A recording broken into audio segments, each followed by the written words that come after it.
ನಮಸ್ಕಾರ ಸ್ನೇಹಿತರೆ, ಪ್ರಪಂಚಕ್ಕೆ ಸ್ವಾಗತ. ನಾನಿವತ್ತು ನೋಡಿ ಈ ರೀತಿ ಮಂಗಳೂರು ಸೌತೆಕಾಯಿ ಸಿಗುತ್ತೆ. ಇಲ್ಲಿ ಮಂಗಳೂರು ಸ್ಟೋರಲ್ಲಿ ಎಲ್ಲ ಕಡೆ ಇಲ್ಲಿ ರೋಡ್ ಸೈಡು ಮಾರಕ್ಕೆ ಬರ್ತಾರೆ.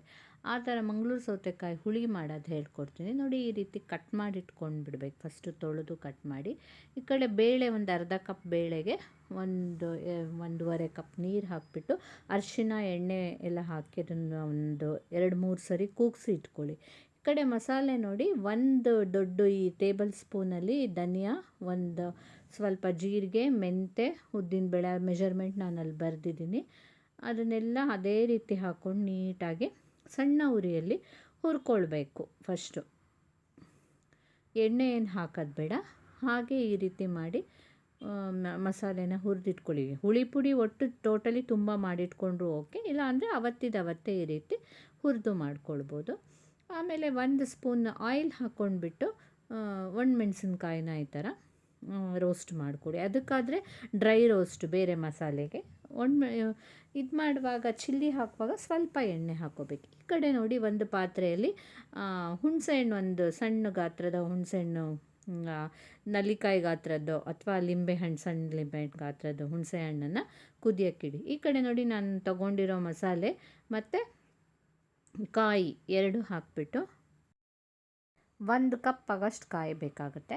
ಅದನ್ನು ನುಣ್ಣಗೆ ಪೇಸ್ಟ್ ಮಾಡಿ ಇಟ್ಕೊಳ್ಳಿ. ಈ ಕಡೆ ನೋಡಿ, ಹುಣಸೆ ಹಣ್ಣನ್ನು ಕುದಿಯೋಕ್ಕೆ ಇಟ್ಬಿಟ್ಟು ಅದಕ್ಕೆ 1 ಸ್ಪೂನ್ ಸಾಲ್ಟು ಮತ್ತು ಬೆಲ್ಲ ಎಲ್ಲ ಹಾಕ್ಕೊಂಡು ಚೆನ್ನಾಗಿ ಕುದಿಸ್ಕೊಳ್ಬೇಕು.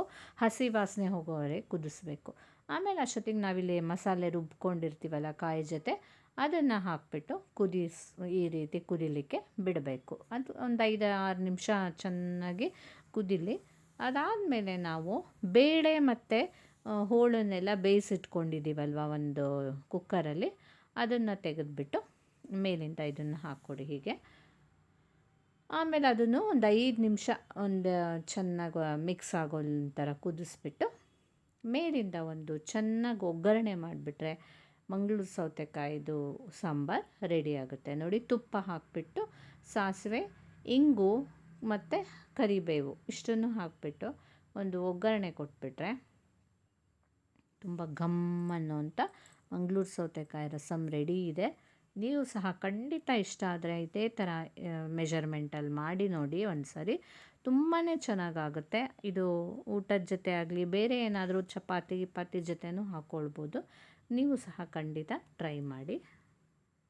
ಹಾಗೇನಿದ್ದೇನಾದ್ರು ನಿಮ್ಗೆ ಇಷ್ಟ ಆಗಿದರೆ ಮರೀದೆ ನನ್ನ ಚಾನಲನ್ನು ಲೈಕ್ ಮಾಡಿ, ನನ್ನ ವಿಡಿಯೋಗೆ ಹಾಗೆ ಕಮೆಂಟ್ ಮಾಡಿ, ಸಬ್ಸ್ಕ್ರೈಬ್ ಮಾಡಿ ಆಯಿತಾ.